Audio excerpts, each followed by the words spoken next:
అందరికీ నమస్కారం. ముందుగా ఈ వీడియోకి ఒక లైక్ కొట్టి మన ఛానల్ని సబ్స్క్రైబ్ చేసుకోండి. మనలో చాలామందికి ఎన్నో ధర్మ సందేహాలు ఉంటాయి. అయితే ఈరోజు వీడియోలో చనిపోయిన మన పూర్వీకులకు సంబంధించి మీరు ఆశ్చర్యపోయే కొన్ని ముఖ్యమైన విషయాల గురించి ఈ వీడియోలో తెలుసుకుందాం. చనిపోయిన మన పెద్దవారి బంగారం మనం ధరించవచ్చా? చనిపోయిన వారి ఆభరణాలు ధరిస్తే ఏదైనా దోషం ఉంటుందా? వారి వస్తువులు, బట్టలు ఏం చేయాలి? ఇలాంటి విషయాలన్నీ ఈ వీడియోలో క్లుప్తంగా తెలుసుకుందాం. ముందుగా ఈ వీడియోకి ఒక లైక్ కొట్టి జై శ్రీరామ్ అని కామెంట్ చేయండి.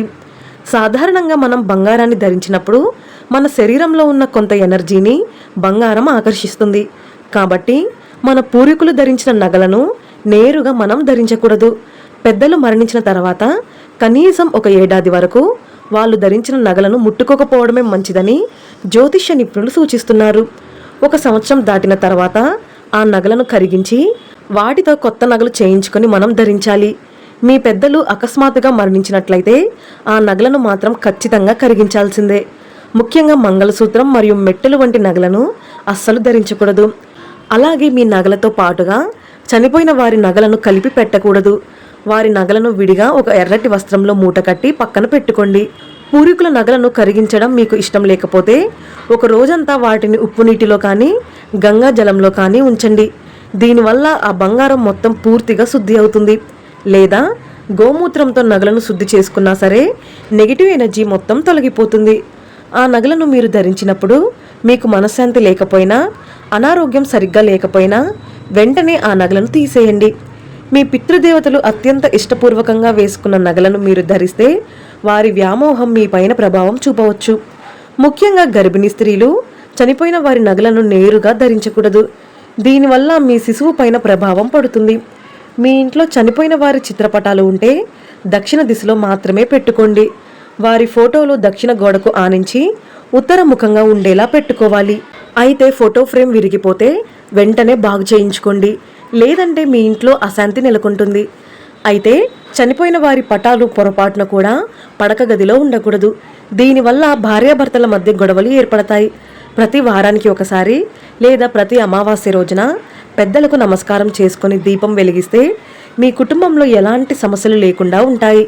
మీ తండ్రి చనిపోయిన తిథి రోజున ఖచ్చితంగా బ్రాహ్మణుడిని ఇంటికి పిలిచి భోజనం పెట్టాలి.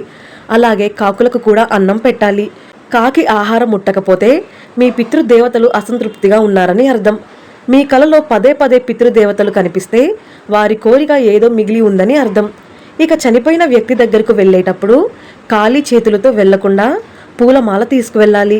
మరణించిన వారి ఇంటికి వెళ్ళి వచ్చాక ఖచ్చితంగా తలస్నానం చేయాలి. గర్భిణీ స్త్రీలు మరియు చిన్నపిల్లలు శ్మశాన వాటికకు వెళ్ళకూడదు. అకాల మరణం చెందిన వ్యక్తుల జాతకాలను ఇంట్లో ఎప్పుడూ పెట్టుకోకూడదు. వీటిని ప్రవహించే నదిలో వేయాలి. ఇక వస్త్రాల విషయానికి వస్తే మరణించిన వారి బట్టలు ఇంట్లో ఉండకూడదు. వారు ధరించిన బట్టలన్నీ భూమిలో పాతిపెట్టడం మంచిది. వారు ఎక్కువగా వాడిన పాత బట్టలు ఇంట్లో ఉంటే పితృదోషం ఏర్పడే అవకాశం ఉంటుంది.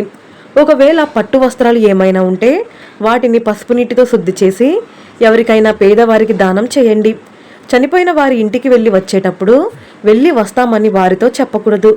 మీ పెద్దల పటాలను అప్పుడప్పుడు తుడుస్తూ పూలు సమర్పించి దీపం వెలిగిస్తూ ఉండాలి. ముఖ్యంగా ప్రతి అమావాస్య నాడు మీ పెద్దలకు ఇష్టమైన ఆహారాన్ని వండి వారికి సమర్పించి నమస్కారం చేసుకోండి. ఇలా చేస్తే మీ పెద్దల ఆశీర్వాదం మీ కుటుంబంపై ఉంటుంది. మన ఇంటిపై పితృదేవతల అనుగ్రహం ఉంటే మన కుటుంబంలో సంతాన సమస్యలు, వివాహ సమస్యలు లేకుండా తరతరాల తరగని ఐశ్వర్యం కలుగుతుంది. ఇంట్లో ఎవరైనా చనిపోతే ఏడాది పాటు పూజలు చేయకుండా దేవుని గది తలుపులు కూడా మూసి ఉంచుతారు. ఇంట్లో శుభకార్యాలు నిర్వహించరు.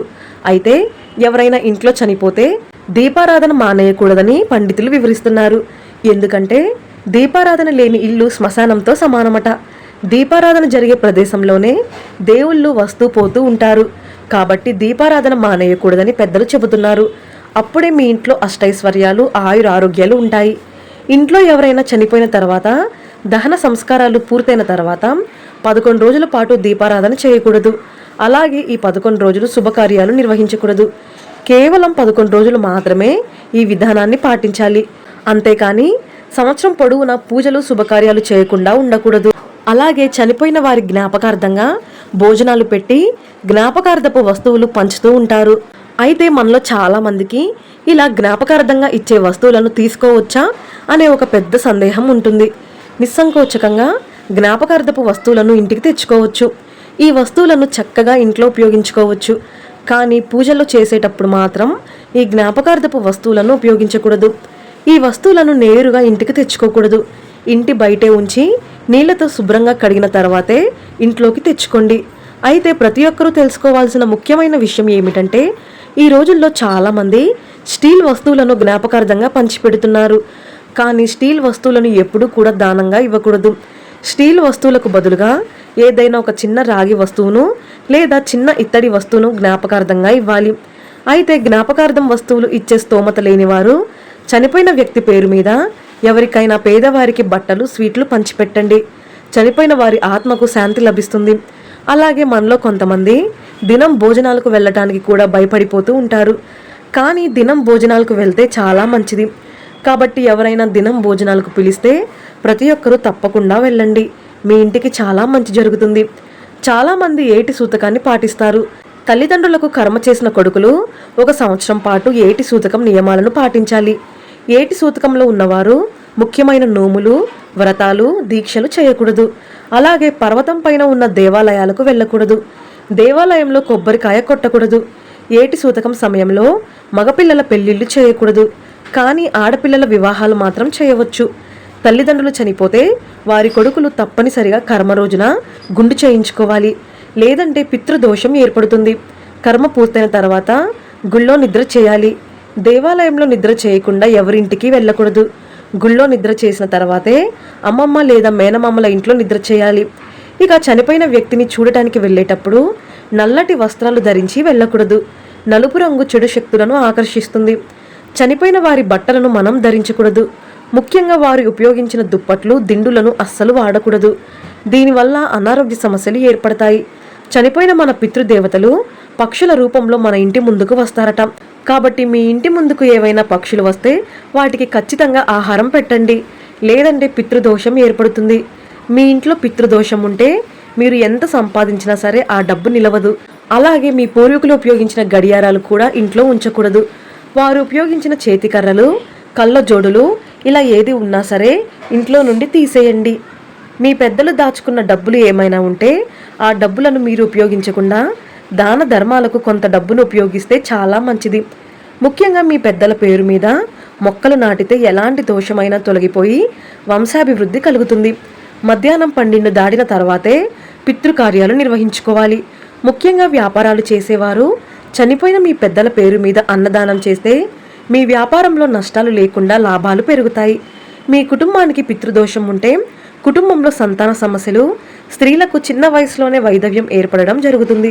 కాబట్టి ప్రతి ఒక్కరూ పితృదేవతలను పూజిస్తూ వారిని స్మరించుకుంటూ ఉండాలి. ఇలా మీ పితృదేవతలకు సంబంధించిన నియమాలు ఎవరైతే పాటిస్తారో ఆ వంశంలో ఉన్న వారికి మంచి జరుగుతుంది. ఈ వీడియో మీకు నచ్చితే లైక్ చేసి సబ్స్క్రైబ్ చేసుకోండి. జై శ్రీరామ్.